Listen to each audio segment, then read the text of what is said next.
Before we dive into the full breakdown for Caramel, which I actually think is a fantastic song, by the way, I think it's a great song. I just wanted to take a quick note on the lore and make a note on the lore. Um, I've tried to figure out if there is even lore on this album, and the truth is like the fans don't even seem to know. You know, I was scrolling through the Reddit, and it just seems to be this big back and forth of like, you know, people should be okay with there not being lore. The songs are still good, but also there's plenty of lore. There's the flamingo that represents his duality and his dark nature and all that stuff. And the general sentiment that I've gotten is that they're actually like this song or this album doesn't develop on the lore at all. Which kind of feels strange to me. I wasn't the biggest fan of Take Me Back to Eden, but I thought there would at least be this kind of evolution of like the songs, or the development of the world and the lore and everything.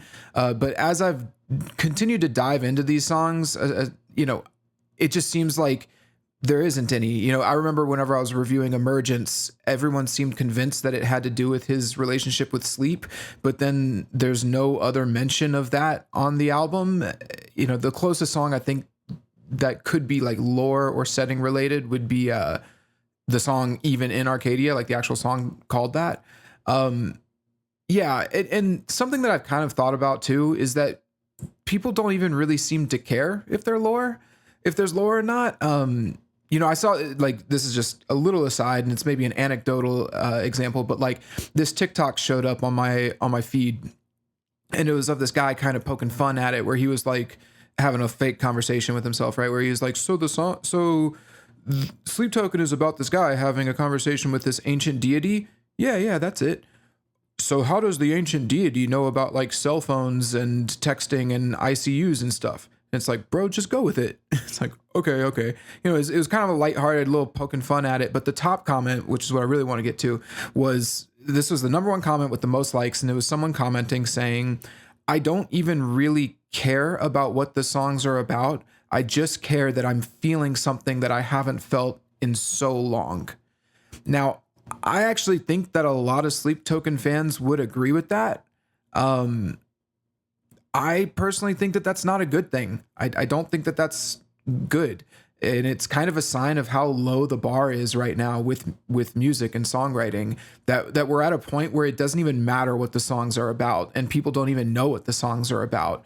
The main point is that, yeah, like it's more important that we just feel something from the songs rather than writing a song that is about something substantial. I'm not a big fan of that.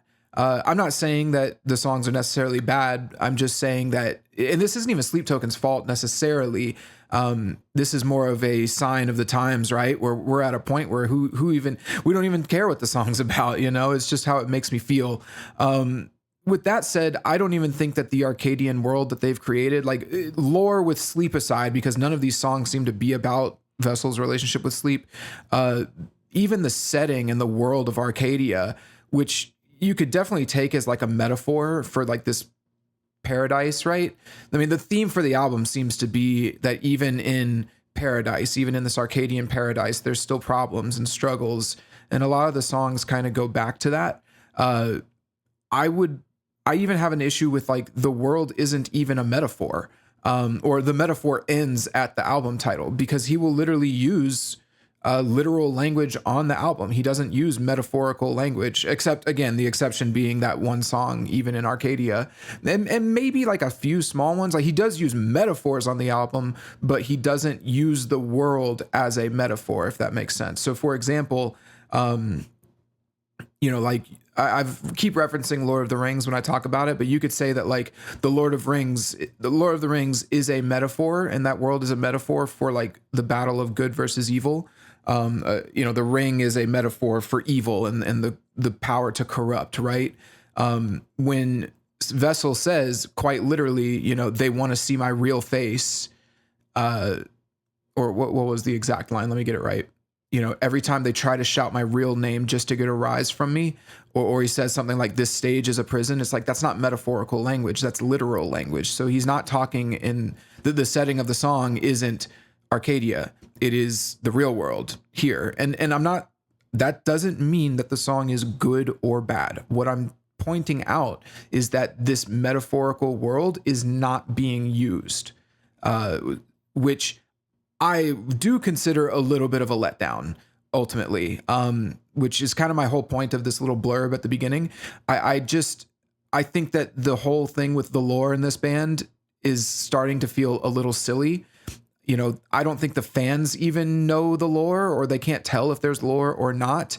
I can't tell what the lore is. The album doesn't seem to reference lore or have anything to do with the lore.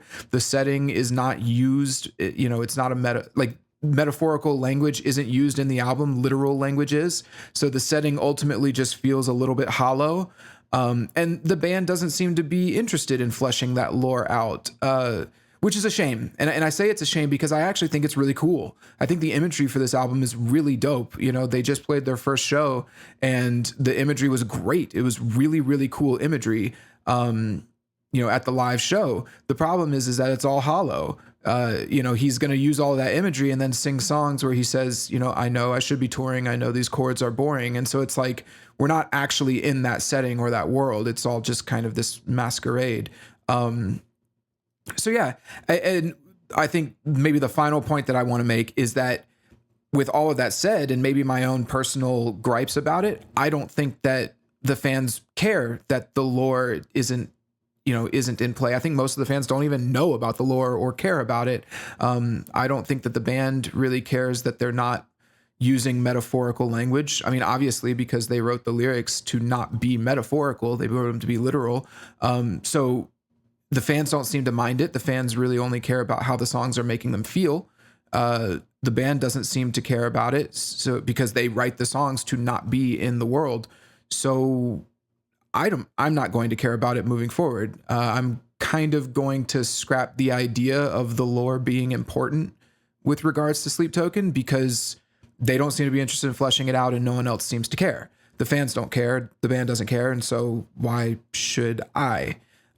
With that said, it doesn't mean that the songs are going to be bad, but I do think it's a missed opportunity because very few bands do things like this where they create a world or they create lore and there's something to follow along, like a continuous narrative or an exploration, right, of consistent themes throughout the band's history. So yeah. But if they don't want to do that, that's totally fine. They have, it's within their right as artists, but I'm not going to try to relate the music to any sort of lore perspective. So with that said, yeah, let's just get into Caramel, which is, funnily enough, if we disregard the lore and we just brush that aside, this is actually a really great song. And then there's a lot of cool stuff. So let's get into it.